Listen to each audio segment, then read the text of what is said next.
జ్యోతిర్మయుడగు దేవుని సంగమా, దేవుని సమాజమా, దేవుని బిడ్డలారా, ఈరోజు దేవుని యొక్క వాక్యం. దేవుడు 2024 సంవత్సరాల క్రితం యేసు క్రీస్తును సమాధిలో నుండి, పాతాళం నుంచి పునరుత్థానుడిగా దేవుడు లేపాడు.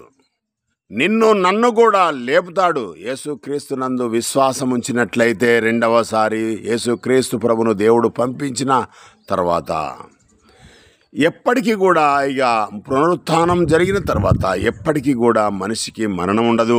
ఎప్పటికీ కూడా జీవించేవాడుగా ఉంటాడు.